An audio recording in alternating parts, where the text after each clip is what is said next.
Hey, yo, Red. What's up, man? You remember the record? What record you talking about, man?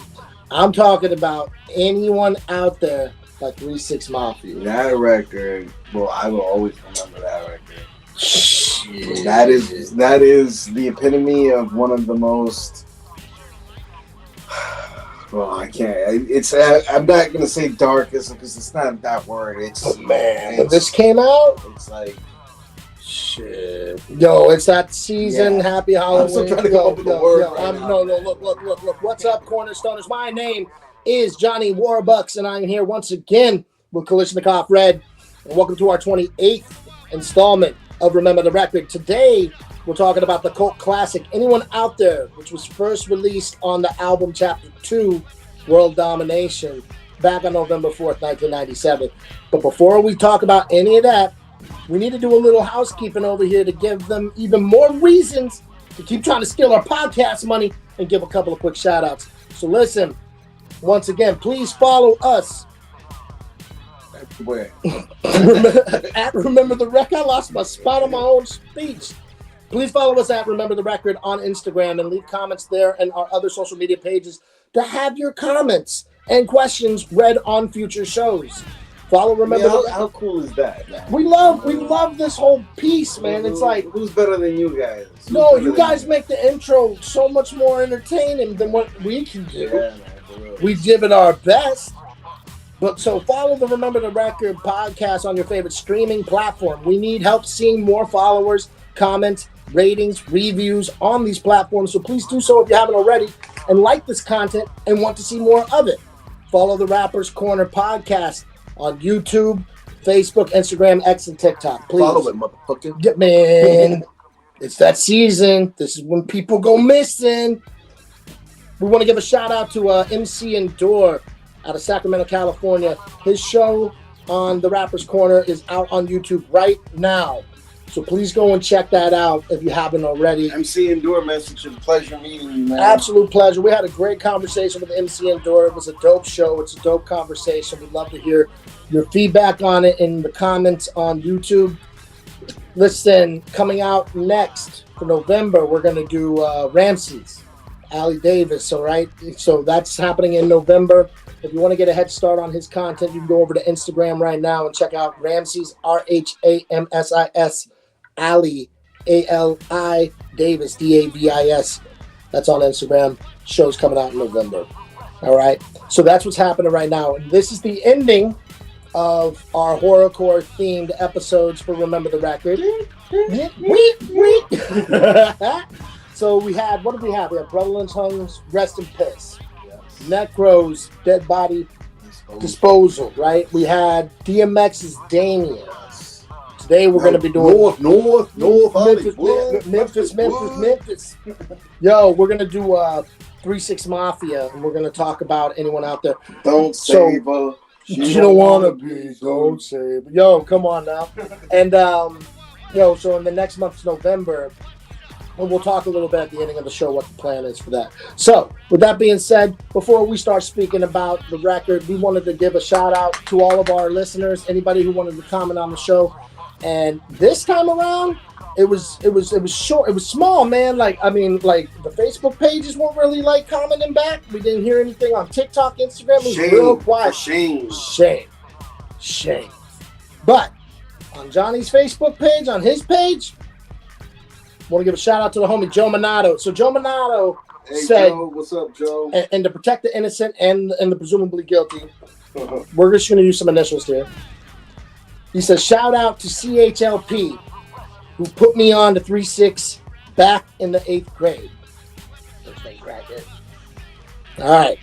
To which another homie responded, yo, I heard dude is doing time. And once confirmed, another homie commented, free CHLP. It was all about our homie. We know CHLP. Yeah, CHLP is a homie that we went to high school with. We partied with. We kicked it with. We gave him a nickname. Yeah. That's it. That's all it is. CHLP. That's all we're gonna say. Yeah. That's all it is. We can't. We got to be respectful here. Man's doing hard time. Yeah. And I'm all about it. Free him. Free him, just like, man, get some counsel, brother. We've always loved you, man. Man, did you always need help? We've always tried to reach out and try to tap in, and sometimes you can only do so much. Sometimes you can only do so much, man. Sometimes you gotta figure it out, and when the opportunity and the desire lines up for yourself, maybe it'll happen. Had some experiences with them though, that's for sure. No, man, nothing. I have great memories. I have some scary memories. I've had experiences. Yeah. We've experienced things with CHLP. Yeah. Shout out, man. Hope you're doing all right. Yeah, man. Take care, man. But shout out to Joe Minato for making all of the comments kind of go off, man. There was like 7 comments all about like okay, he heard the song through him, but then it was just all about homie. But like, it was crazy, and all those cats, Scott family, all your cats, man, nothing but love for y'all. All right, look, man, long time listener, supporter, like day one listener, supporter, Diana Santi. She says the intro itself puts you in the right frame of mind. The lyrics make it psychologically scary, which I love. And then the ending is perfect this time of year. Great choice for the season. I love how she breaks it down. Yeah, that's the top shelf comment today. It's a good breakdown. No, you speaking 100 facts. So shout out to Diana. We love you, man. We always appreciate everything. And that was an excellent comment, which I think. I'm scared.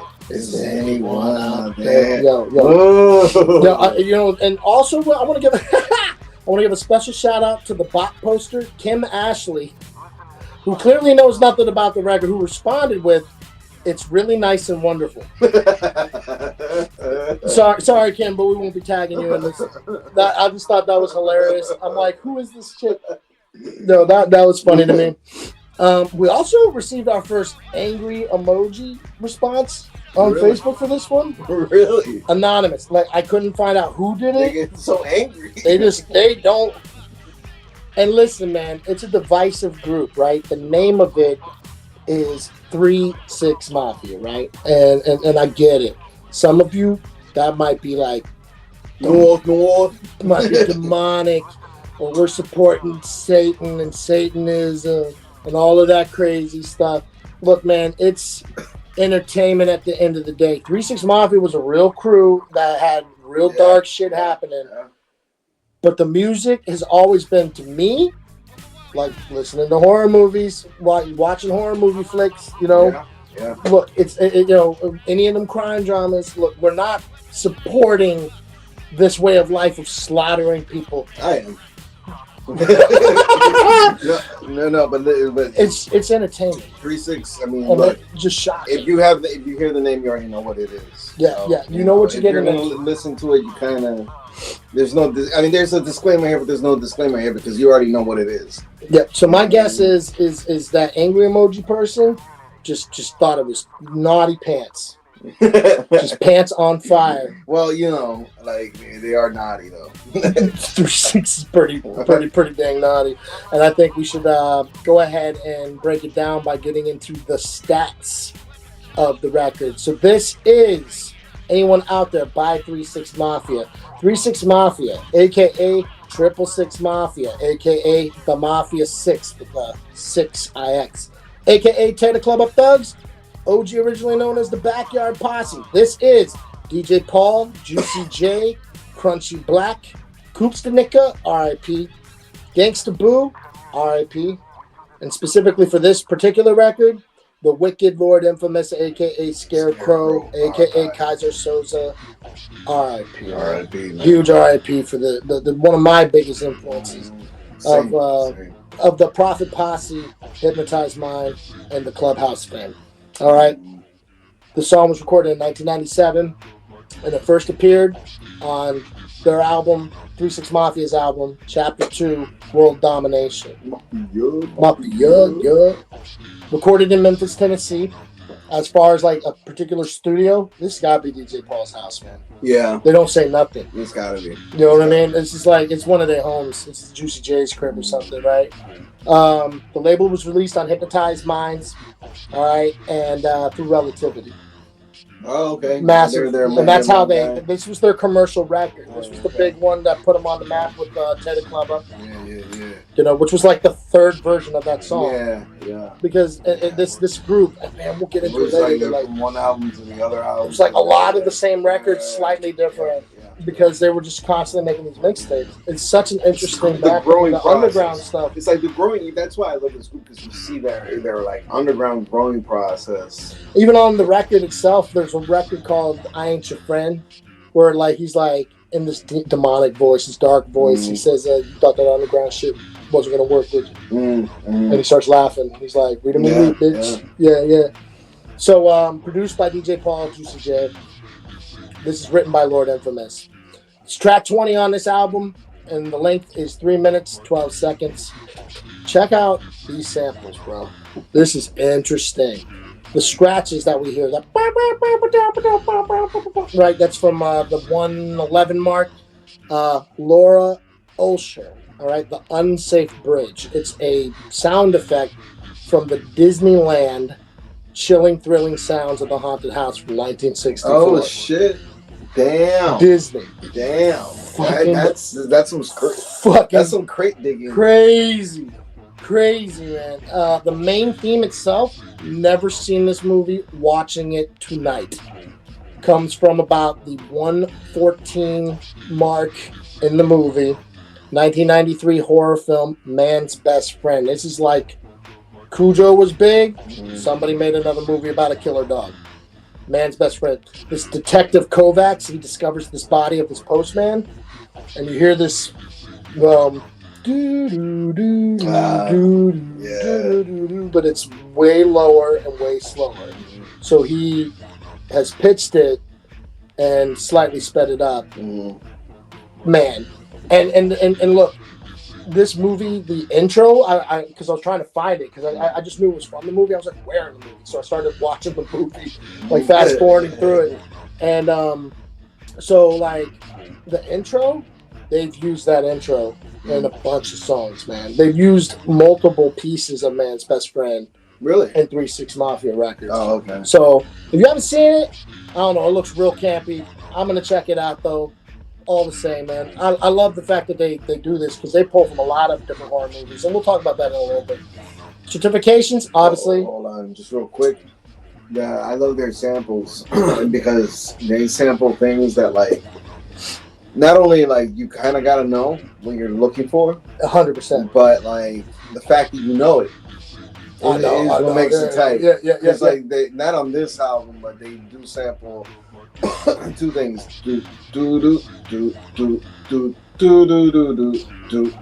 That's Blood In, Blood Out. Yeah. And I've there's one where it's like a Scarface sample. No. The other one is the 007 joint. Well, but it's a Project Pat, aggravated robbery. And it's Carlito's Way when walking through like the jail, the lawyer's gonna meet like the grave's already dug. Yeah. Like, the fish are already fed. Yeah. It's like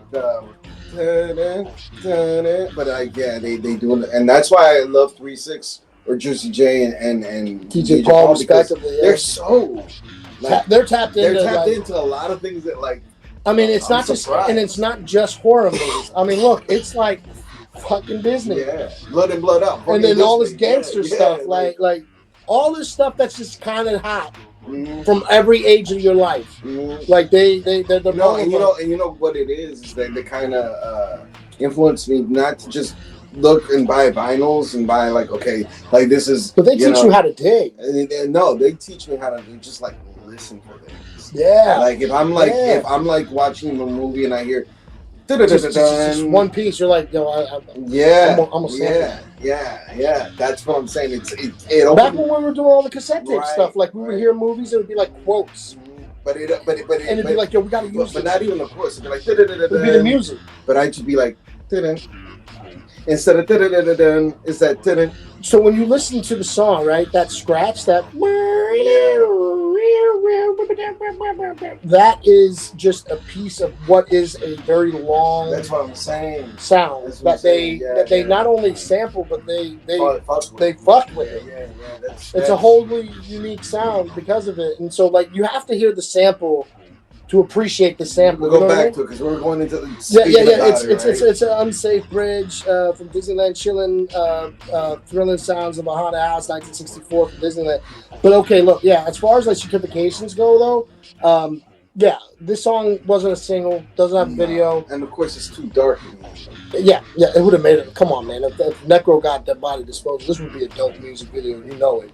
This would be a vicious music video. Amazing. This would be an amazing video. But the album itself went gold. This was a gold album for 3 6 Mafia because of Tear the Club Up and Late Night Tip. Late Night Tip. That's such a good.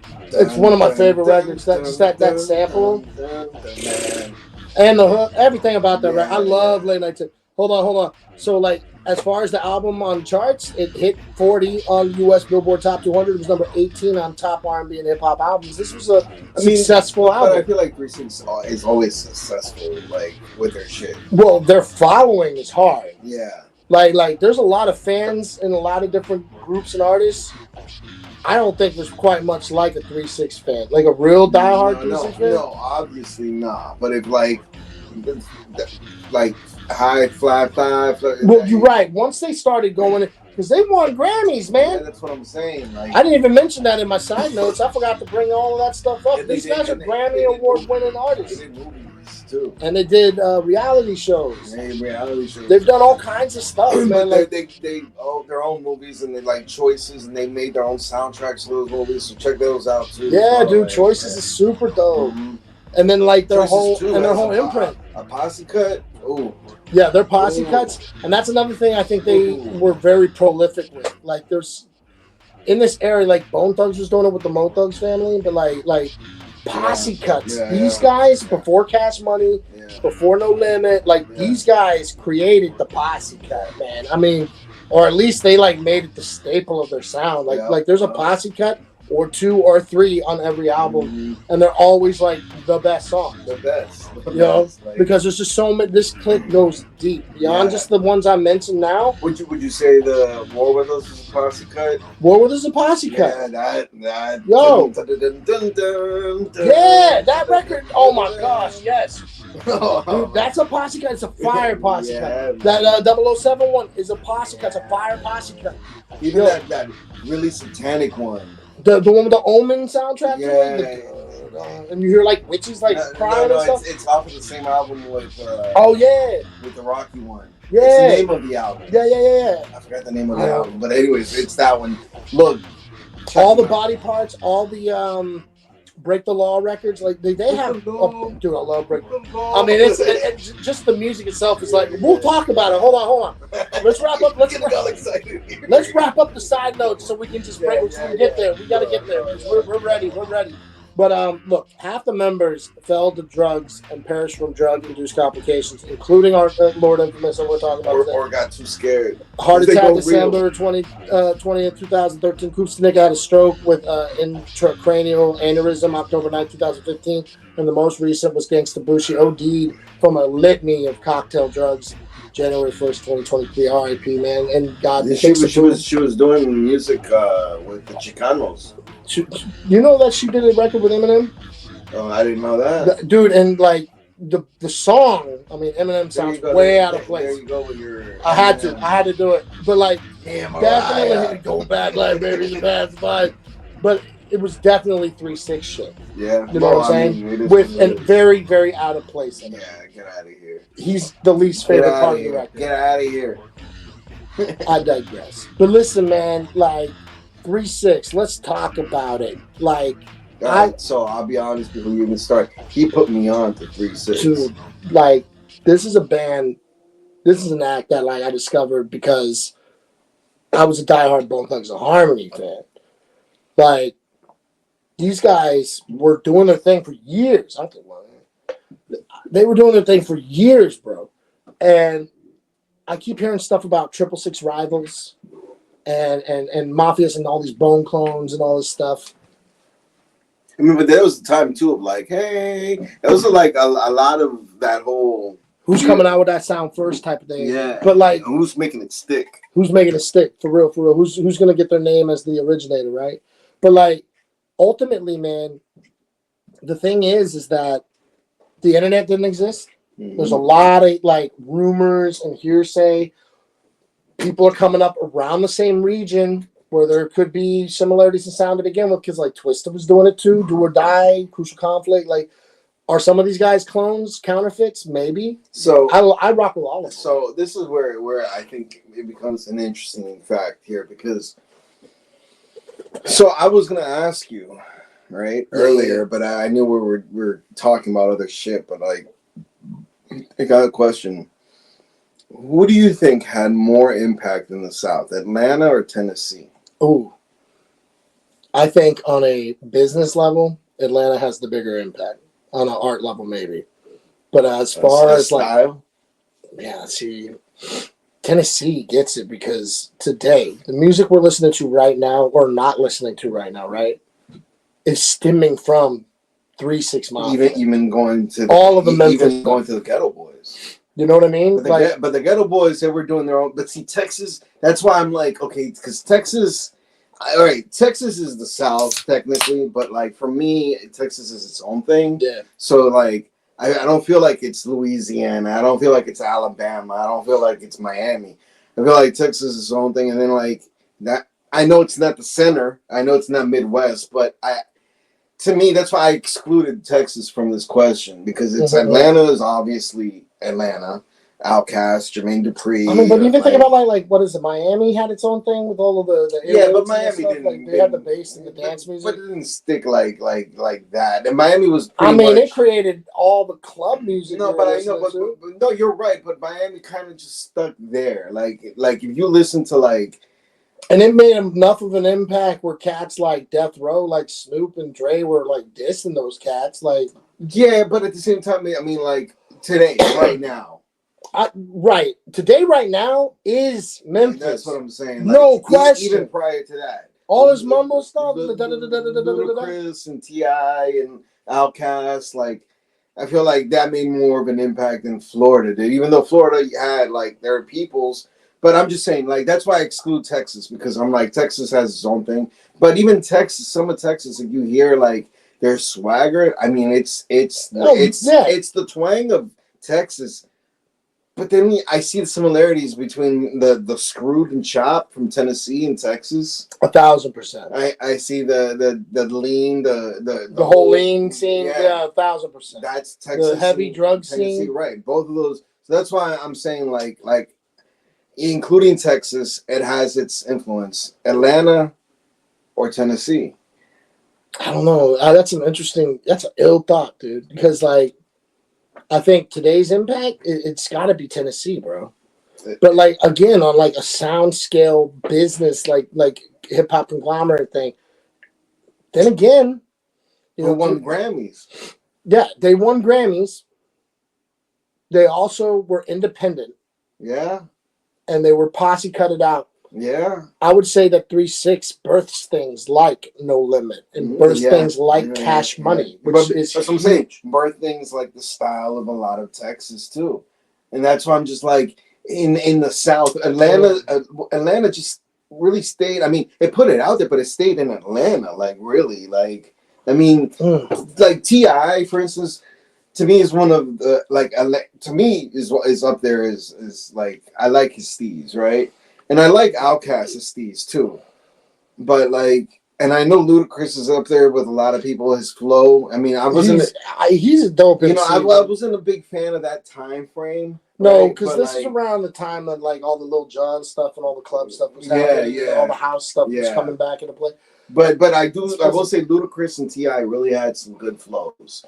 And T.I. has that whole like he's a dude I would like to just sit down and chop it up with. Yeah, and I bet I would soak up a shitload. Yeah. So that if you guys put that in the comments, what you think better, or not better, but like had the more influence in all of the South, Atlanta or Tennessee? Damn. You know what I mean? Damn, it's hard because they're imprints. I mean, both of them made a massive impact. Yeah. Now even like to Virginia, because I mean, me and him. Well, yeah. I mean, think about who came out of here though. Like we have the Neptunes. Yeah. Right. Yeah. Missy Elliott. Yeah, but it's okay. So the Clips, like, but see, that's okay. Like those cats are are they were genre shifting people too. But see, this Timberland. This Are you crazy? This is where it's at, though. See, this whether is why, we agree with it or not. No. But this is why Virginia is weird because It's somewhere in between. Though. Because like, okay, would you say like what does like Pharrell and Nerds? What does that kind of like or Nerd? What does that feel? Is it more New York or is it more Atlanta? Oh man, ooh, that's weird. I don't know. And Virginia's right in the middle. Because I definitely and think about the Clips. Is that more Atlanta or is that more New York? I would say Clips feels a little more New York to me. That's what I'm saying. Like, but that's also weird. Like Southern Virginia, though. That's the whole like Hampton. That's what I'm saying. That's and you would think they would sound more like Atlanta, but they have more of the New York feel. So it's like Virginia's weird like that because me and him. We got that whole Tennessee thing too. We're definitely more Midwest South. Yeah, and it's like okay, so Virginia's right in the middle. That's where it has with those East Coast influences and West Coast influences. Yeah, it's interesting, but I will say, in my opinion, Tennessee I feel has more length and reach than Atlanta does in the South than Atlanta does. Damn. Well, there it is, guys. We want to hear it in the comments what you guys think about it because that's some real talk too. That's heavy questions. Good questions. But going back to this song though, man, this album, everything, this group, Jesus. Like I think I don't know what song was the first song that he had me listen to, but I want to say it was War With Us, but that might be wrong.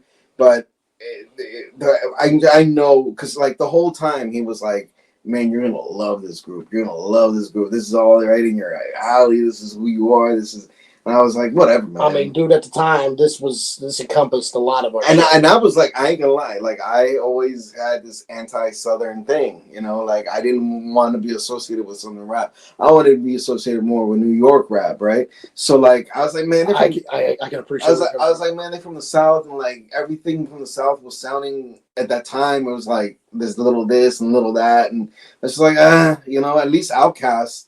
You know, and the Dungeon Family and the avant-garde, yeah, like they came out. Yeah, they're old school, you know. They were dope, right? But and Goody Mob, Goody Mob. But OG Goody Mob, yeah, Jesus Christ. But yeah, I was just like, I you know. But then he like put me on, and the minute I heard it, the minute I heard the flow, the minute I heard, what's his name, Scarecrow, fucking man, like I got hooked, man. I got hooked. And I was on it forever. And then as time went by, whatever, I started realizing that DJ Paul and Juicy J have to be some of the best producers in the fucking game. I mean, and I'd say underrated too. And I showed you the latest Juicy J. Yeah. Where it had like that jazz. It had like a jazz. So good. And it's like, still so 3-6. Yeah, it's still so like so right. Like so. I mean, Juicy J. I mean, it sucks that 3-6 is now like maybe 3 people, if any, if it still exists. But you know, Juicy J's really gone out of his way. I mean, look, shout out to Juicy J. Dude was on Katy Perry fucking massive record. Yeah. Dark Horse or whatever. Yeah. I mean, not only that, but Juicy J and DJ Paul, that Fly was so high, dude, massive record. But that they transitioned into reggaeton. So in the Spanish community, they got like a song with like Yandel and Weezy or something like that, which is some reggaeton guys who became famous, but like they crossed over. So it was even heard in the Latin community. That's amazing. Yeah, and that's what I'm saying. 3-6 with a name like that. And this is right, the 3-6 Mafia. You know, moms and dads everywhere. A name, an image, and everything. Evangelicals, everything. Like this is like pro devil, Satan worshiping. And look, a lot of those horror samples, particularly with this album and the album that precedes it, and the one that precedes that, Mystic Styles. Mystic Styles. That's the name of the song that this a crew. That's my jam. That's my favorite. That's probably one of my favorite posse cuts. One, Lord Infamous on that record. Oh, forget about it. Man, you hear him. They don't edit shit. So you hear him go, the evil wicked Lord Infamous, and just like the breath control on that is unbelievable. It never fucking stops. And see, now there's a difference. And then he takes another deep breath and he keeps going. So Bone, Yeah. and Scarecrow. Now, okay. Bone has its great songs. I mean, First of the Month and the my favorite with Easy. Oh shit, here comes the crooked ass cops. For the Love of Money. Yeah, For the Love of Money and Notorious Thuggish Ruggish Bone. Thuggish Ruggish Bone. Yeah, all that stuff. Thug Love. Great classics. Like even This is what it feels like when thugs cry. Busy. Yo, I love that record. That Prince flip. Yeah. You know, Okay, so all that Tupac stuff. did one like that too. Yeah, okay.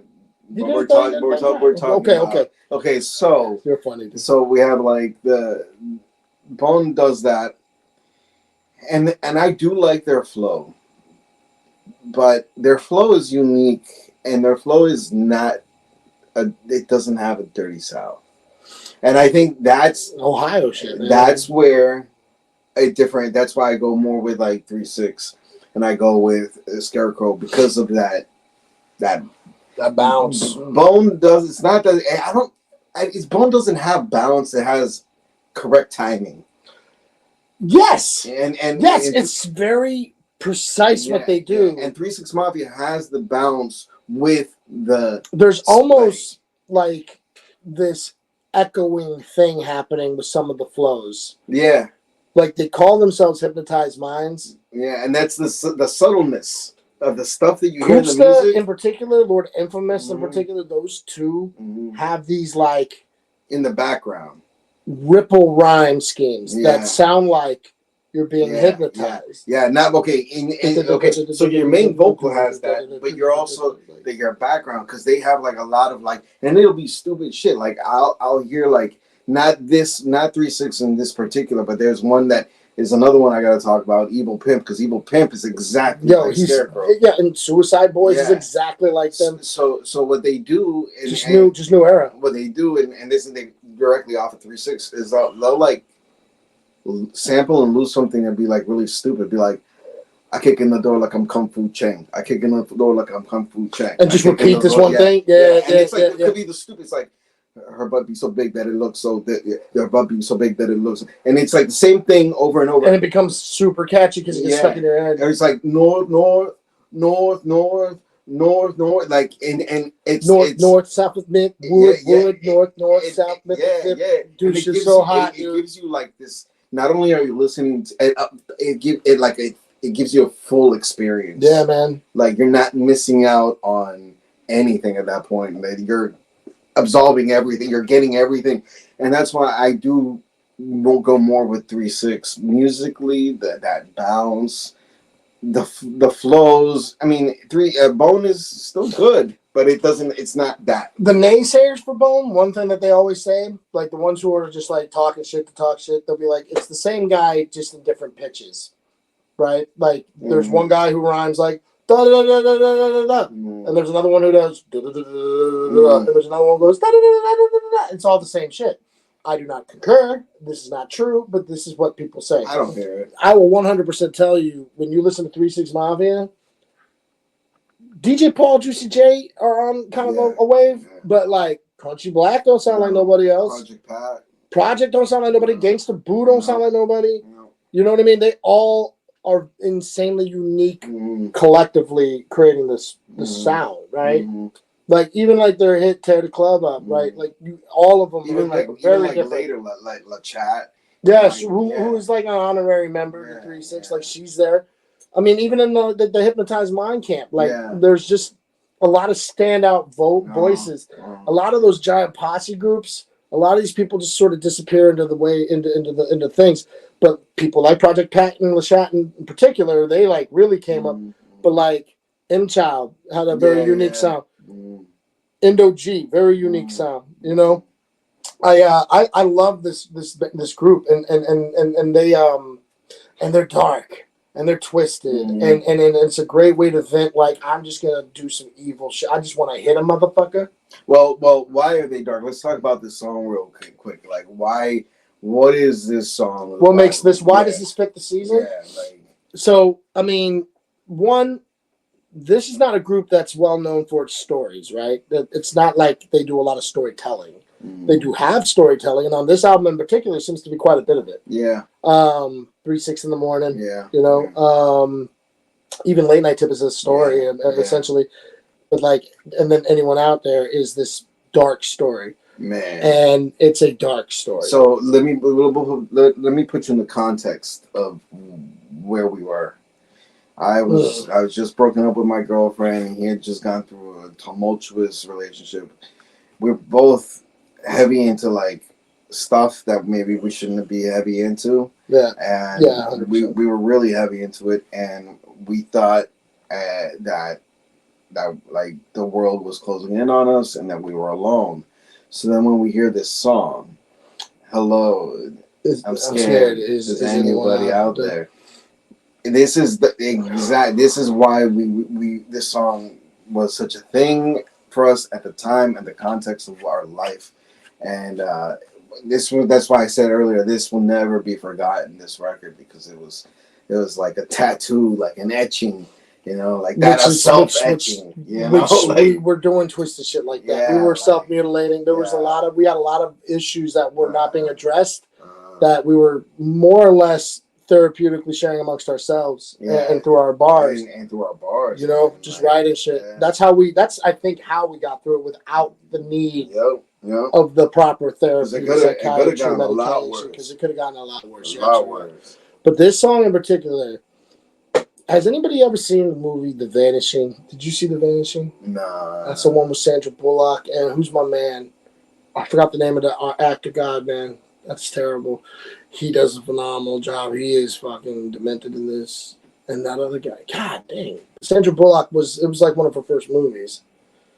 This story, I think, clearly takes inspiration from it. Right? Because visually, I don't want to spoil the ending. Let's do the lyrics, okay? So like, this doesn't have a music video, right?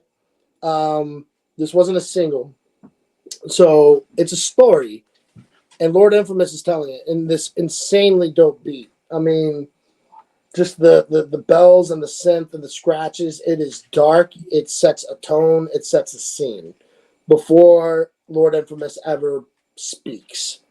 And nothing is said. The beat just adds one piece to itself, one by one by one, until Lord Infamous starts to rap. And he tells a story about this one cold winter of many tales. And he has trails of blood left in frozen snow. There's been some sort of a murder. And he says that a family was slaughtered by a loved one. Forgive Scarecrow. So he's murdered his family. Okay? Another parallel to something I had written from a dream that I had. So this is another reason why this one taps into me pretty like heavy, because I strangely relate to this record. Love my family. Don't get it twisted. I had one for my father. But you know what I mean? I think it was like just for like, our just mentality. Sick thoughts, man. It was just the way it was. Yeah, man. yeah, just weird dreams, nightmares, all that shit. He's claiming that he turned against God and everything that he cared for. Police arrive, and they find him under candlelight with butcher knives. There's bloody bedposts, staked on the floor, soaked in evidence of the root of violence. He's a teenager, and he's now going to spend his final life in an insane asylum. All right. A few years pass. He says he's an adult. He feels better now. And I got to tell you, like, the whole time my man's rapping, he sounds disconnected, right? Like it's the way he does it. There's this monotone, robotic thing. So, like, in this part in particular, he's like, so a few years have passed. I'm an adult. I feel better now. But no matter, I tell them that I know they'll never let me out. Like, you know what I mean? It's like the drug that that robotic. You know what I mean? Like, he's soulless while he's explaining this story. He rots in the dread. The only world that he knows is the one that's in his mind. And every day he's trying to figure out a way to escape, right? So he's got to do it. He can't stay in the insane asylum. So he's like literally, and the way he flows this part where he's like pulling his hair out of his head, he starts like triple timing it a little bit. Yeah. They tranquilize him. They put his ass in the chokehold. He wants to kill everybody in there. Powder room's the only thing he'll ever know. He has to get out of there. Pacing back and forth in this room. He's got to think of something. He's got to do something about it. This is such well written, and it's just because like, yeah, it's not like, I mean, you can see everything. Mm-hmm. He's getting real cool with it's like a movie thing. It's definitely a movie. Yeah. He's getting real cool with this old ass maintenance man. Yeah. Getting cool with the old ass maintenance man. Yeah. He's like, look, man, if you help me, you know, I can put a lot of money in your pocket. You know what I mean? He's like, look, I stashed a lot of dough and dirt. All right, before I got locked up here. So if you help me out, I'll give you half on it. Right? So old man's like, the old man waited. He grinning. That's straight. Little kid grants, meet me at my door for the plan around. Yo, dog, it's so good. He's like, here's what you gotta do. You gotta get a shovel. You gotta get a pine box, because you're gonna need to put me in the ground. In like a coffin. In a coffin, basically, right? And then you're gonna have to dig him out once you talk to the police, right? And so he's like, I'm gonna need a slight overdose of some motherfucking sleeping pills. It's the way he does it. But he needs these sleeping pills, so that while he's in the dirt, he's breathing slower and not as heavy, and so he won't breathe up all the air in the box, right? So he starts feeling his awareness slowly fading away. Once he's in the box, he takes the pills, right? And he starts slowly fading away, and he can slightly hear like the dirt being tossed onto the pine crate. And then he falls asleep, right? I awake in my square, waiting to be freed. But from the light, I see someone killed the maintenance man and threw him in with me. And now he's trapped in this pine box underground with this corpse. And all you hear after that, the beat mellows out, and you hear like the sounds of like the woods. Yep. Damn, I'm scared. Is anyone out there? Oh my God. Damn, I'm scared. Is anyone out there? And he slows it down and the beat just. This is the most chilling. I think this is why we left this song to the very end, because it's such a cinematic like song, man. It's a nightmare. It's a horror film scenario, man. And look, best believe that after we heard this and we analyzed, broke this down, because this isn't the first time. This is what we did back in 1998, 1997. So like when we broke it down, best believe that as soon as we finished, we're like, let's write. We gotta write. I know. We gotta write. I wrote mine. And look, so the previous album to Chapter 2, World Domination, was Chapter 1, The End. And at the very ending, is the DJ Paul that says it. He's like, listen, man, I got y'all a little beat, something that y'all can flow to, record stuff to. He just gives us a beat. And the beat is hot. It's dark, it's slow, and best believe recorded some tracks to it. And I wrote in my record, I talk about the dream I had where I killed my family. Wait, is that the beat? But the sample is it Tupac where it's like thought I can kill you, but I don't give a fuck or whatever. No, that was from I did Stone Garden with that. I did Kiss My Ass with that, and at the very ending, I Kiss My Ass. It's like, you're right, I am crazy. No. It was at the very beginning. It's like something, but he like screwed it. Oh yeah, they ended up using the beat down the road on something. You're right. Yeah, I'm a killer, but don't push me. That song. That was. They ended up using it later down the road. Yeah, on some other album. Yeah. But they gave us that, and we were able to flow on it. We wrote a lot of music. He wrote it. His Jones freestyle over that a lot. Yeah, man. That was such a godsend from like the producers. What are the odds, man? Like, I almost feel like if I ever created an album, like in the future, I would be like, and here's just the beat. But especially at that time when we had no internet and like we couldn't get beats, the beats we got were like grassroots. They were all like the radio hits, or like they were just like samples from like singles or whatever, right? And then it was like rapping over like the same beats. Like you have a song, I got a song. For years. homie over here, Bones got a song, and we just did something on that beat. Oh, yeah, man. dude. But this is why this album or this song in particular. Shout out to Black Star because they did that too.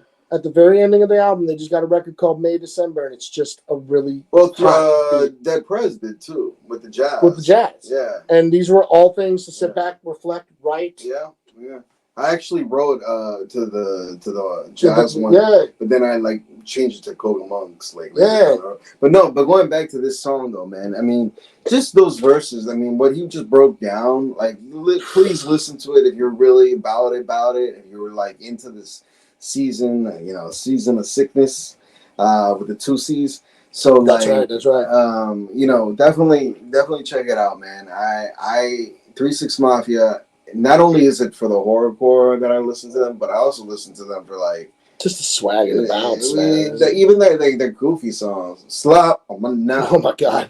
And like the don't make a porno movie. Yeah, or like chicken head. Like I listen for their goofy shit, but I also listen to their the In the Summer.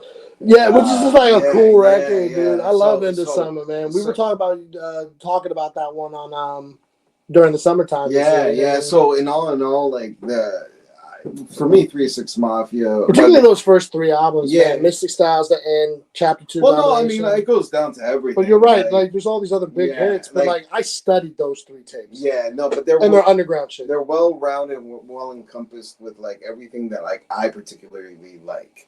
You know what I mean? Sound wise, like sonic wise, like I can listen to any 3-6 Mafia album, any 3-6 Mafia song, and be like, yeah, I dig it. Like there really isn't one that I don't dig. I mean, there might be ones that I'd like more, but for different reasons. Like when he had me, because the thing is, we got to know what the songs we're talking about, so we got to listen to it or whatever, and listen to. Man, I listened to this album like while I was playing video games last night, just on repeat, and it was just like I listened to this album like 3 times this week, man. It's just like the whole thing. One, it brings me back. To like I'm talking like Pantry. Yeah. Those good old days. Like Nintendo 64. Like before, like, you know what I mean? The pictures, the photos on the wall. From like the source and just things that we printed out in Vader or the things that you tag and stuff. Yeah, dude. Or like the fucking karaoke box with the two cassettes where we would take a little microphone, we record things like "Welcome to Hawk." And it's crazy because now as a producer, and and the influence is there, so I'll be like Kalishnikov, red. Kalishnikov. Like I do it really slow and really like low, so nobody really gets it, but it's there. I mean, anytime I speed up a tempo, it's pulling from Lord Infamous. Like 100%. I mean, if people always said I rap like Bone, I definitely think I rap more like Lord Infamous. Yeah, man, I agree with that. And like, it's funny too, because like, sorry to interrupt, but like, I was in this video not too long ago with this Puerto Rican cat, and like, he even said to me, he was like, "Hey man, like you listen to a lot of 3-6 Mafia, don't you?" I was like, "Yeah." Why you say that? He's like, "Because your flow is like you can hear it." I was like, "That's crazy." I mean, it's true though. I took it as a compliment, man. Particularly like you're more like mature sound. Like your more recent stuff has that bounce and that dark. Yeah, no, and I take that as a compliment because I'm just like, yo, that's. This was a crew, man, that was into some dark shit. Like you listen to like some of the interviews. But out of the crew, there was really like 2 that were like really fucked up, and then like everybody else was just like in it for the sound of it. And the one of them that's the fucked up one would be Scarecrow, Lord Infamous. Dude, Scarecrow was like he was about it. He was real. Like we were talking about Brother Lynch Hung and 666, which is another guy. X-rated, right? And how they did their things. Yeah, he was on that shit. They said that the real people were Scarecrow. Yeah. And Koopsta. So like they were. They that's what they said. And look, I'm not out here preaching some kind of like anti-gospel. I don't go practicing any of the satanic shit. This is the house of God, John. On the day of our Lord, no less. The year of our Lord. The year of our Lord and the day of our house. Is that right? No, but it's just a lot of it is shocking and entertaining, and I am got a good rhythm. and I am a big like horror fan. Like I like horror You're a movies. whore for horror. Yeah, I'm a whore for horror. So that we can talk a little bit more about the album and go into some of the other artists that kind of fit the bill here. I think we need to get into the games, as we are getting close to closing out here. But let's start off with singles only. So again, not a single, not a music video. Aside from the record, anyone out there, what other song not on Chapter 2 World Domination is your favorite by 3 6 Mafia and why? Well, I mean, there's a lot, but It's like all different reasons.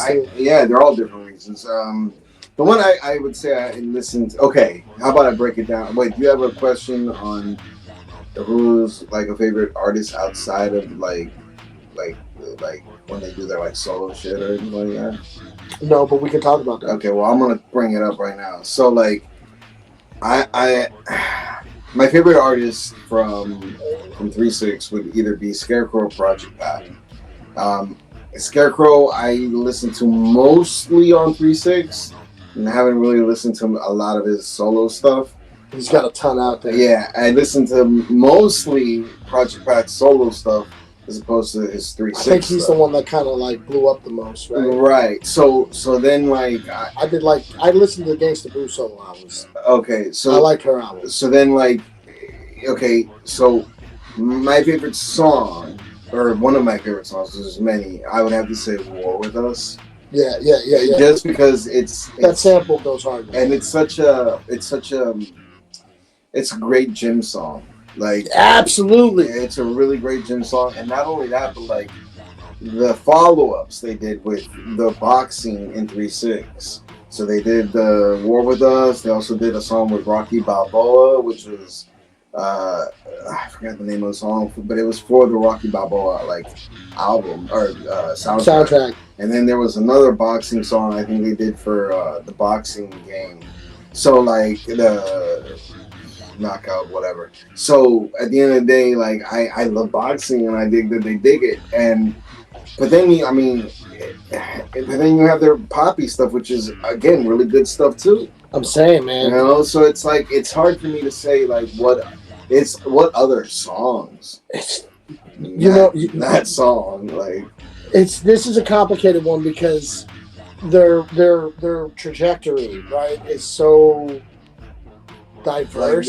Like it really like the underground stuff is like hard, like made at home underground.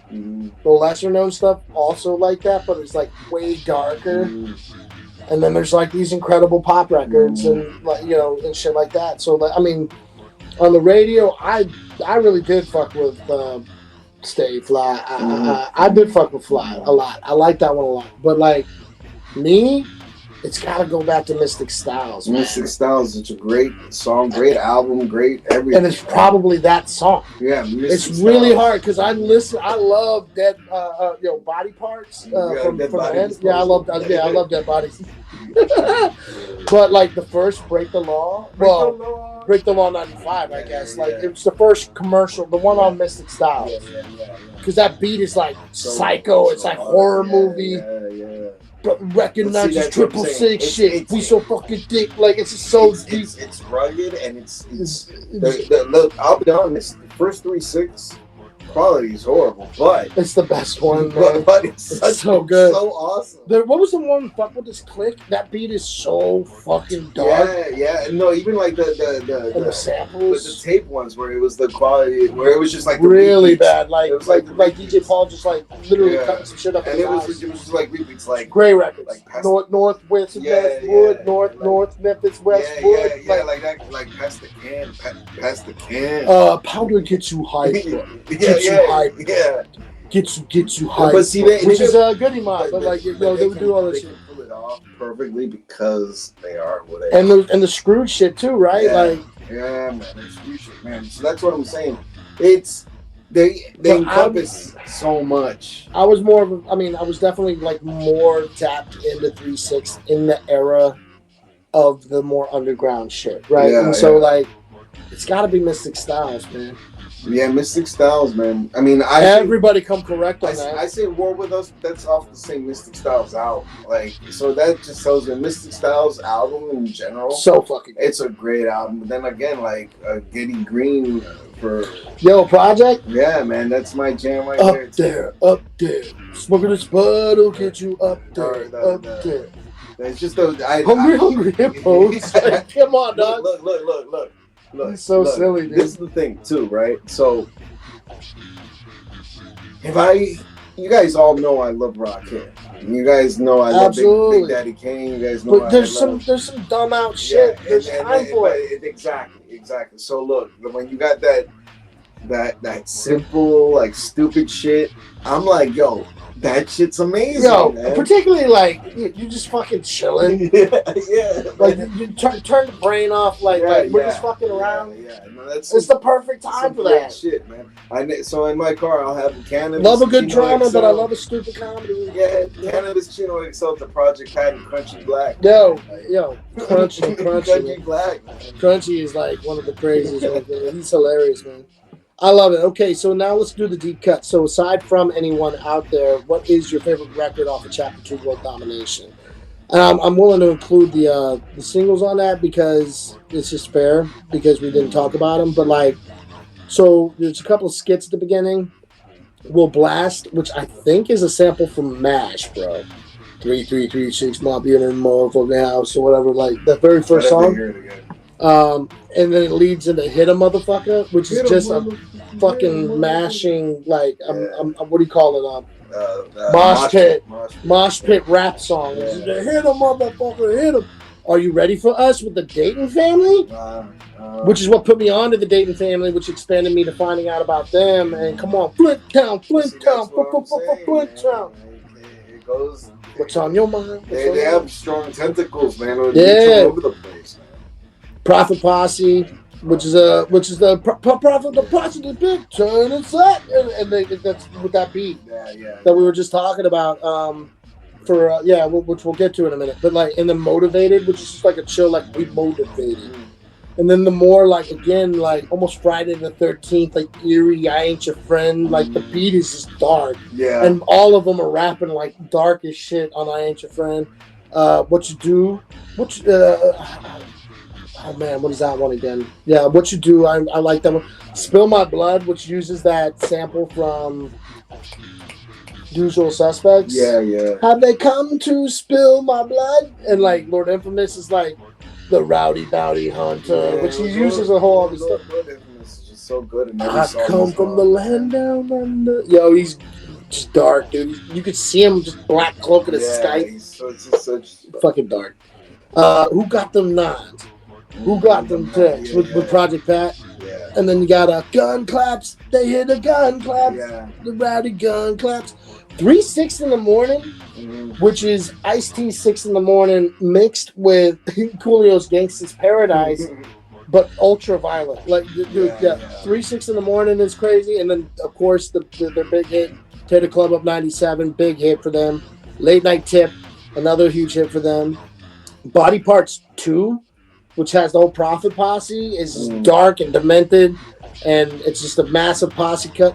Flashes, which is just a really cool song. I just keep on having these flashes. Murdered by the masses, and there's this dude underneath being like, got me rolling, creeping through the night. See, that's what I'm talking about. It's so good. Shit.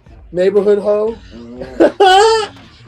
which I do believe on Neighborhood Ho, Juicy J gives us a complete rendition of Slob on My Knob on his verse. Like, he just does his Slob on My Knob. In Too Deep. I'm in too deep about gang life, which honestly, like DJ Paul lyrically is always like at the bottom of my list most of the time. Has the verse on that. He does come correct, man. He came correct on this one because he's talking about like how he was like legit in gangs, and he can't name the gang because like if he did that, then he'd only be able to do shows in his own town and shit. Right. And it's just some real shit. I'm in it too deep to get out now. Yeah. No, Land of the Lost with Project Pat.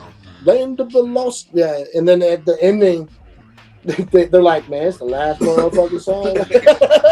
and it's a weed track, and like and every album there's always like a weed track, another parallel to Bone Thugs and Harmony. But this weed has got me high, and it's all dark. Yeah. So I'm smoking on some blunts, yeah, like So dude's got me high in Late Night Tip. Those are your two? That's it? For real? I mean, there's a lot more, but those are the two jams. Yeah, those are my top. Dude, I love Late Night Tip, though. Late Night Tip is such a great I'm not the type to get involved in long relationships. Take your trip to bar and get some sorry. I'm not on my tip. Yeah, man. If you want romance, you should just stick who you already with. Yeah, man. But if you in the mood, then you just hit me on that Late Night Tip. Yeah. That beat, man. I think back to back, Hit a Motherfucker and Are You Ready for Us are like great. They just like see Hit a Motherfucker, War with Us, the It's a Fight. That's the Rocky Balboa song. If you put all those three in like order in the gym, you're in it for it. You're like, oh come on, like so that's what I'm saying. I think it was Shoestring from Dayton Family. Where he's just like, I wear a mask on my face so I don't catch a case. Keeping it low key and the beat just disappears. Now nobody know me, and then it comes right back in. Shit is so dope, yo. Yeah. It's a hot album. Yeah, no, it's a classic. It is. I mean, album's a classic though. But all of their albums are basically classics though. Like I think so, man. I mean, it's just like if you are into this type of sound, this sound's gonna roll with you like.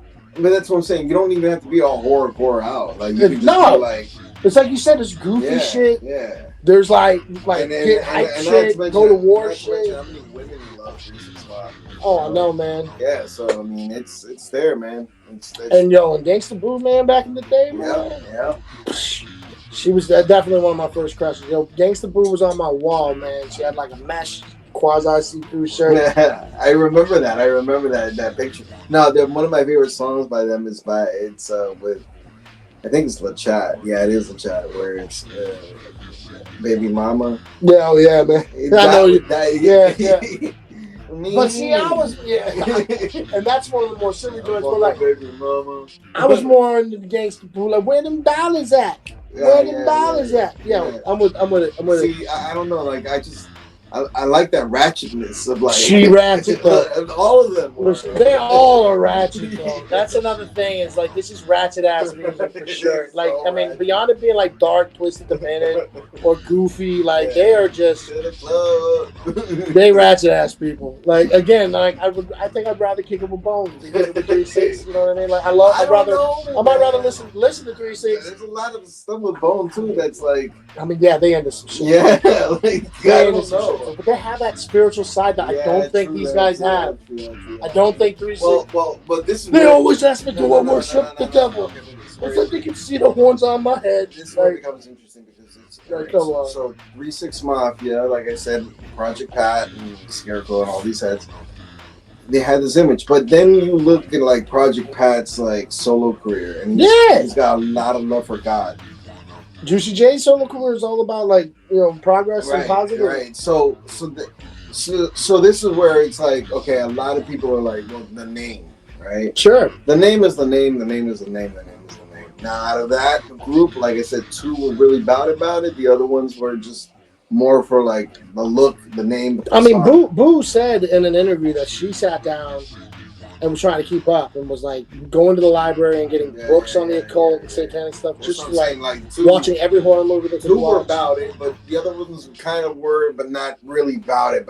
In a way, man, this is kind of like some like weird twisted Wu-Tang shit. Yeah, it is. The 5%er, the kung fu, but here it's like the devil and horror and gangster and like the streets, trap houses, all that stuff. And that's why I'm like, it's a beauty. That's what the beauty of hip hop, man. Hip hop is literally for everybody, and everybody that's got something that can speak on it with skill. You know what I mean? Like can flow, can do that. Technically, those guys can flow their asses off, dude. I mean, for sure. Yeah. And none other than this song, anyone out there, Lord Infamous has a really fast, like he can go fast, he can go slow, he can go kind of choppy, high and low, and he can change his voices up. But this one, it was just more on the like.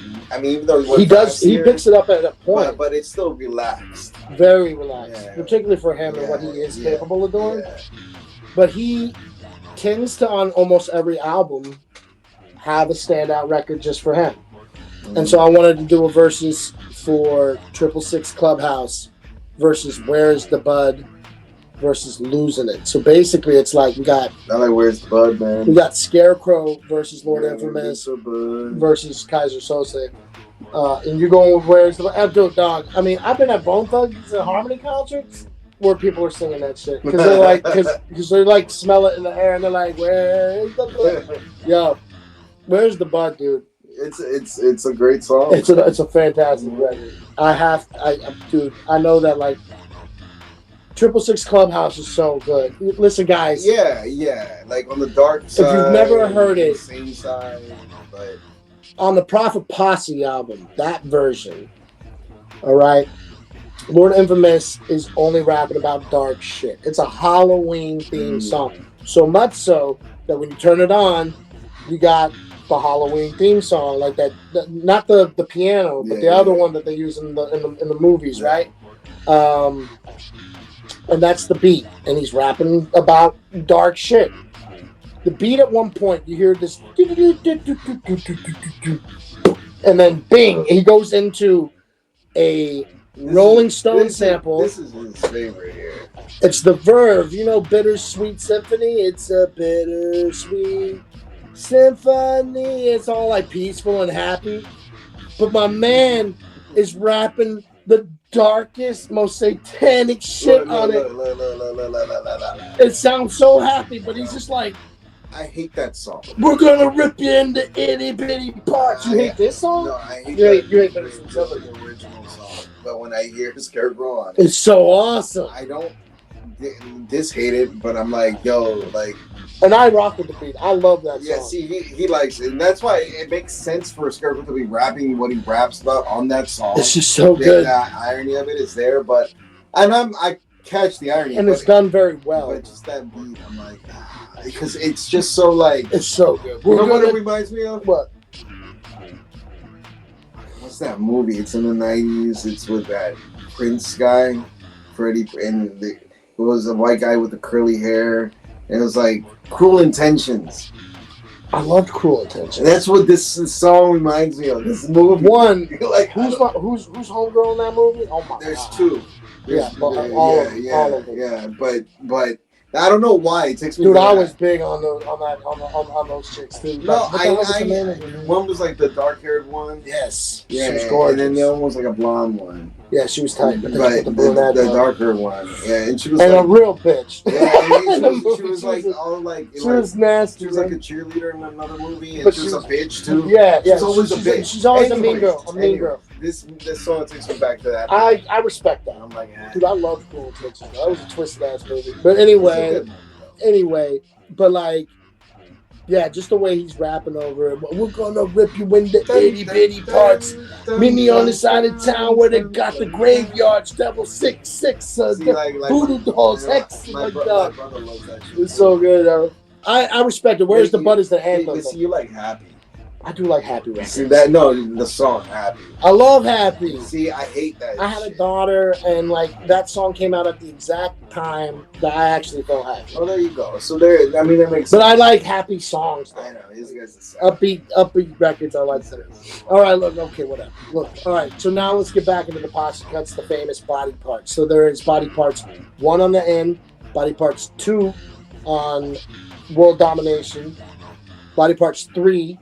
That came out on Choices, and then there's Body Parts 4, which is just called Body Parts on the Mafia 6. I like the Mafia 6 one. That you like that beat and all the different switch ups, right? But it does add more flavor. But Mystic Styles, I know as a posse cut, you didn't put it in, but that is because it technically is it could operate as a body part. That is the it is one. The best posse cut they did. Yeah.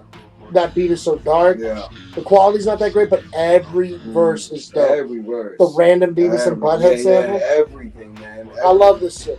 Right. But for me though, look, the first one I heard was Body Parts 2 because that's the first album I bought. Was that Tear the Club Up? Like I bought that, and I just remember hearing like Indo G fucking go off on that and being like, "Holy shit, this dude's rapping fast as shit." Yeah, no, faster than anything else I've ever heard. Went hard, man. He went hard. He went hard. But like but the beat itself is hard, and like everybody spits like raw shit on it. Yeah. The NOG really was damn. Yo, NOG. Like, and his solo album, he kind of goes a little bit more into this pop influence, man. Like the one song, his biggest hit, which features Gangsta Boo and is super dope, but the single was called Ballin'.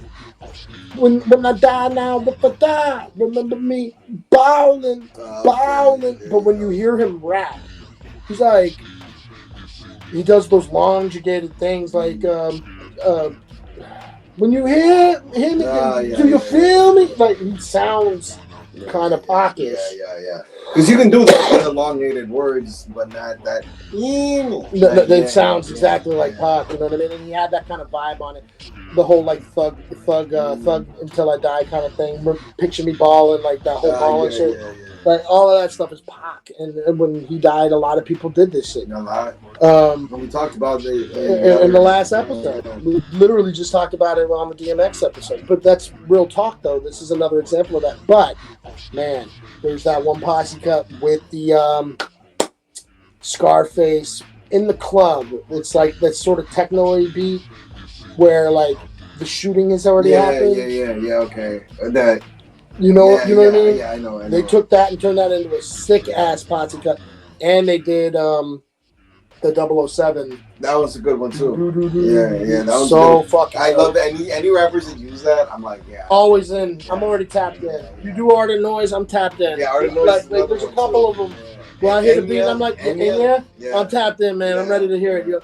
It's so funny. Like some of those beats, man. I'm just like, yeah, I'm ready to listen to it. It don't matter what it is. It's tight already. It definitely. Yeah. But like, body parts, man. It's got to be the first one for me, though. You said you didn't really rock with the beat. I'm fucking shocked by that. It just sounds fucking like organs, and it sounds like Castlevania and shit. See, you're into video games like that. I'm not really. You're fucking into video games. I look Castlevania, and honestly. That's shocking. Honestly, I'm not. Fucking like dragons. No, I'm not dragons. That was the vampires. Yeah, I know more. I miss all the horror movie guys and all that shit. Like, but that's what I'm saying. You know me. I'm more psychological. Yeah, I like psychological thrillers too. No, I don't think you know. Man, fuck off, man. All right, look. How about this? First, listen reactions to other dark stories that have like shocking endings. Okay. One of them, I put it at the very ending just because, fuck you. But, like, all right, Immortal Technique's Dance with the Devil, right? What's Immortal Technique? Of course, Dance with the Devil's on that shit. Chino XL's Ghetto Vampire. Big L's Devil's Son. The Fresh Prince's Nightmare on My Street. I know it's a little more lighthearted. I don't know if you remember Jean Grey's Taco Day. I know Jean Grey, but I don't remember. Jean Grey's Taco Day is a story about a girl who's going to school. She's a cheerleader, top of the class, America's like pretty blue eyes, blonde hair, like white girl cheerleader who's abused by her family of alcoholics and stuff, and there's stuff happening to her kid sister, and she clearly has mental problems that she doesn't address throughout the song. Excuse me. There's these interruptions of like news people talking about this thing that's already happened. And we are getting there through each verse. Like she's like heading to school, and when she finally does get to school, it's Columbine, and she lights the place up. And she the whole time is explaining it. It's fucking crazy. We should listen to it after the show. If you haven't heard it, that's not fair. I mean, damn. That sounds like right up my alley. Dude, it's a really good. It's a fucking heavy one. The beat's not that great, but she fucking raps her ass off. As like this prissy little white girl. It's crazy. Biggie's Suicidal Thoughts. Bushwick Bill's Chucky. And then, I mean, honestly, like, I know that you're writing it off, but Eminem's Kim. Alright, that's done. Fuck. The first time I heard that shit, like, I remember, like, being stone cold, like, staring into space and shot. Like, this is fucked up. Well, because he's like legit murdering his girlfriend for cheating on him or whatever. Baby mama. That's original. We've seen being buried in the pine box. Is buried alive. That's original. Do you remember when I said, has anybody seen The Vanishing? Did you watch Kill Bill? Listen to me. As a rap, that's original. As a rap, Nas is better than Undying Love Story. That's better than that also, but it doesn't have that horror element to it. It has feeling And that's it's one of the best stories. And that's why I have this thing where it's like I don't relate to Eminem's craziness in that sense, but when you're talking about like that Nas's feeling, I relate more to that, and that's maybe why he was too. Again, he's one of those rappers that's a little too much for me. He also, and I think it would have been a good conversation piece in the DMX episode, because in that song he's rapping as himself, very angry and doing very angry shit and having a big fight and a terrified kid, and so he's rapping like a terrified little white girl. It's a fucking dark song. But of those songs that I mentioned, though, like the story, the horrorcore, the nightmare. So we got Immortal Techniques, Dance with the Devil, Chino Extends. Okay, so show your face.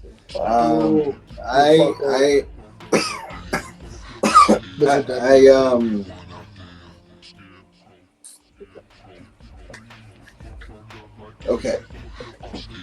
I think it's extremely well written. I think it's an extremely good song. I think it's extremely great beat.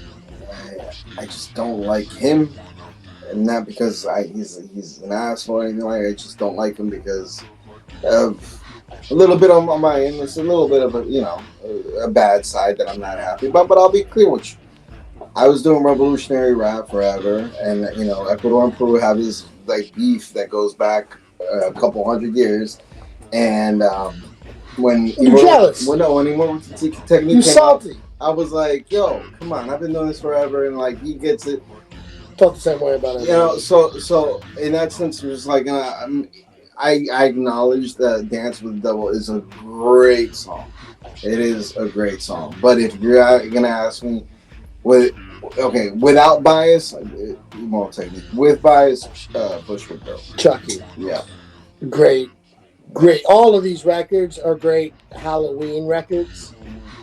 And those were both the right answer. I have to stick to the one that got me the first time, because I'm talking about that first reaction, right? Mm-hmm. And I think the very first time I heard Biggie's Suicidal Thoughts. Oh yeah. That was the first time I heard anything like it. I hadn't heard any shock ending songs before, but this one, the whole time Biggie is on the phone with Puff, and he's talking about wanting to kill himself. Because of the diddler. Probably. Jesus. How many episodes? It'll be like 27 before we stop this. But the real talk though, Puff is on the phone with him, and in the background the whole time he's just like, chill out, I'm coming to you, man. Just hang out, be cool, and all this stuff. You hear all this while he's rapping about why he feels like shit, why he's a piece of shit. It ain't hard to fucking tell. And matter of fact, I'm sick of talking. Pop. And you hear this phone drop, and fuck. Yes. You hear Puffy being like, yo, Big. And then you hear this heartbeat slowly fading out. Yeah. And then you hear that fucking phone. That's a great with the dial tone. If you'd like to make a please hang up and dial. That's a great cinematic. Oh my God. That's great cinematic. That was the first time I experienced anything like that. And I was by myself in my basement with my headphones and just eyes fucking. No, I can give you that too. I mean, that's a great fucking intro to that type of thing. Damn. And it's has it been done better ever since? Absolutely. But it's also Biggie. Biggie has this thing about him when he tells a story where he's like, look, there's a lot of storytelling rappers out there, but only a few really. I'm like, I can see what you're saying. I can see what you're saying. And Biggie does that on all of his shit. Yeah, and it's like, I'm like literally watching this on TV. I love it. I love it. Literally. And so I give you the Biggie. Biggie's definitely up there with me too, man. But Chucky just has an overall Halloween vibe. Yeah, Chucky is the ultimate Halloween. That's a Halloween record. That is the ultimate Halloween with the music. And Fresh Prince, he's getting no love amongst these peers because there's just too much happening. It's too much of a disparity. Yeah. Will Smith is. But that was such a great record. It is a great record. I listen to that every Halloween too. It's a great record. I listen to that one too. And Big L, I mean, I know that you're not big on him, but Big L's Devil's Son is dark as shit. It's like, but it's grounded, street level shit. Maybe I have to do a little bit more homework on that song. Respect. 100%. You got to do some homework on Eminem's Ken too. You know? I ain't doing shit. Yeah, see, that's exactly what's gonna happen with that Big L shit too. We're gonna hang this up, and it ain't happening. Man, next show, I hate it when I hate. Did you learn about Big L? Yeah, I ain't learned shit. Yeah, that's right, man. November, we're gonna talk about it and be like, hey, what did you think of that Big L thing? I never heard it, motherfucker. All right, we got 2 more to get through. So, what about other Scary 3-6 records, either by vibe, content, or just the sample itself? What's the other dark? Mystic Styles is. It's right there, right? I mean, I know we're talking. And the crucifixion and like what they talk about, like it's like what you say. She's like, the sky is gray, and man, I can't remember. I love Juicy J. Once again, is like he's also him, Paul, and Crutchy are usually at the bottom for me. Yeah, no, they all. But Juicy J is like. What does he say on that one? He's like, creep with me. I can't even find my phone. I was gonna find my last roll up a tombstone, smoke a blunt of death. It's so dark. Yeah. It's so dark. I wish I had my phone. Why happened to your phone? I don't know. I pull up some lyrics and be like, yo. But what about like Can't Fuck With His Click on that album? With the preacher saying all the how can you repent yourself from damnation? Yeah, but you know what it is? The end of the world, I can see it coming. You just hear rain and dark. And see, the end of the world is here. That's what I'm saying. It's the rain. Break the law. No, but it's Mystic Styles has that slow rain dark. You're right. And the bass line that just vibrates. Yeah, and it's simple, but it's I think out of all the beats, that's the most simple. It's just a loop. It's really good. Yeah, and it's dark. It's such a catacombs. Wet. It feels like you said that rainy. So I go with Mystic Styles. Okay. But I mean, it's 3-6 Mafia, so I mean, there's so many things. Yeah, every album you're gonna listen to something. Like, oh, I like that. Stomp, even though it's more of a clubby joint, has the Halloween piano. No, it's so especially Evil Pimp. Cheddar Club of Thugs, that last posse cut. Oh, not Evil Pimp, Scarecrow. Scarecrow is the darkest. He is the darkest out of everybody I know. That's the one that's got the Omen beat. Yeah. Done really, really fucking well. And like that, his flow. I mean, rest in peace, man. I don't know where you at in the afterlife, but wherever you're at, I hope you're happy because that's what you wanted. But at the end of the day, man, we do miss. At the very least, we miss and we respect and we give flowers to Infamous because that guy shaped and molded my entire style. Well, both of us at one point was the only ones Jordan Infamous to me was the only rapper I related to. At one point. I think so. At one point in my life. Yeah, we were really fucking... Yeah. We were out there. There was nobody else I related to more than him. And even, like, my flows started becoming like his, I can't remember, but my flows basically was just, like, catacombs and speed and a lot of, like, tongue, like, flipping, and then that became more and more and more and more, and now it's there, you know. But yeah, it's like I mean, that one verse you had me reciting last time, it was just a sample verse at a studio I recorded, but that verse, you hear it, and you hear the influences of 3-6 and Lord Infamous specifically. Yeah, Lord Infamous specifically for both of us. Yeah. So, you know, I'm not gonna sit here.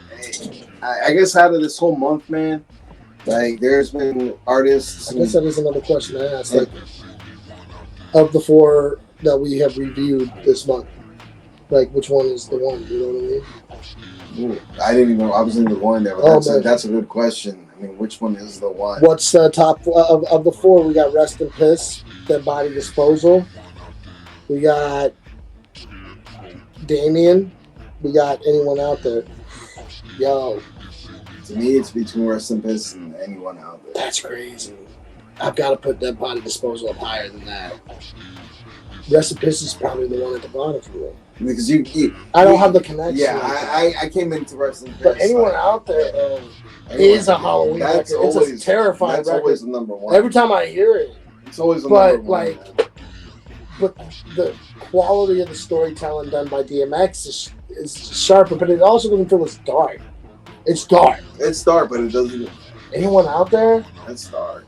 Y'all, I'm telling y'all, if you That's haven't seen The dark. Vanishing, the ending of anyone out there, like you can get a visual reference to this shit, and it's fucked. It is the idea of being buried alive. It's worse enough. And then to have a dead body, and you've just come out of like a drug-induced sleep, right? And you're thinking you're gonna be released. Someone has killed this dude and buried him with you, and you're in there with them. Goddamn. That is some. That's why I said that is some cinematic writing right there, man. Just banging on it, just screaming, and no one can hear you. No, I definitely. Until you just pass out and die. Like fuck. How do you survive it? Do you do the Kill Bill thing? You start eating the dead body? Yeah, like I don't know, man. So you just suffocate and die. Yeah, we're all like cannibalistic. Terrible.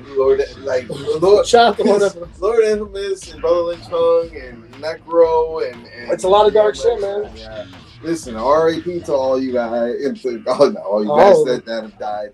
And I wish you were still alive, still making awesome music and content, man. We fuck with it, dude. We miss your shit, and believe you me, you touched us in a time that like we needed to hear it. Yeah, like we needed to feed off of it. Yeah, like in a way saved our lives. 100%, man. Because you opened the door for at least for me to be like, because Scarface did it, but more on the spiritual side. But you did it more on like.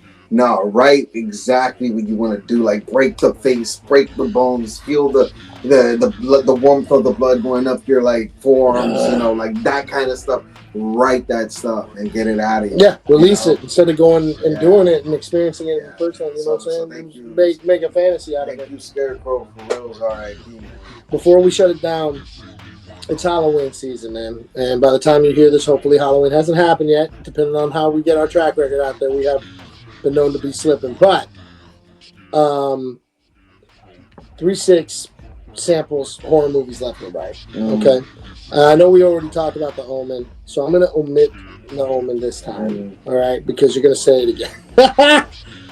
But other movies that they sample from: Scream, Halloween, Wes Craven's New Nightmare, Friday the 13th, The Shining, Phantasm, Creep Show. What's the horror movie from that list that heads should go see? I see. I'm not a. There's a lot of slasher shit. Where's the? All right. I'm not a slasher person, man. Like that's pretty much everything in there. Yeah. Which means you're gonna probably say The Shining. The Shining. If you haven't seen The Shining, go see The Shining. The Shining is where I'm at. That's where I stay. And here's what I'm gonna do. I've seen all of these. I don't think I've ever seen Phantasm. I don't think I've ever seen Phantasm. And it's not in 3-6 Chino XO in Ghetto Vampire. He's like, Chino, you bring Phantasm. Yeah. So like, I'm missing a piece of my puzzle. I don't know. I've never seen. I do remember a Phantasm movie, but I don't think it's the one we're talking. It was like with that guy who was the son of the Godfather. Yeah, right. But he's like some superhero. Right. No, this isn't it. But that's called the Phantom. That's the Phantom. That's the Phantom. There you go. Phantasm, like Fangoria, Mango, whatever. Like Phantasm. I don't know, but The Shining to me is where it's at because it's Jack Nicholson. He does. I mean, the face. He does crazy extremely well. Particularly at the ending. Yeah. I mean, forget just the iconic scene with Thor. No. When he's walking up the steps. No, not even. Coming out his wife. No, where he's just sitting there frozen. The frozen dead body joint. And then, with the face, where he's looking, yeah. Yo, but no, man. For me, it's when he's walking up the stairs and it's being revealed that he's out. Mm-hmm.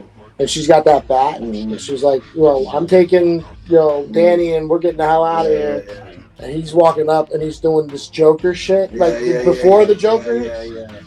Yeah, man, that's fucking so good.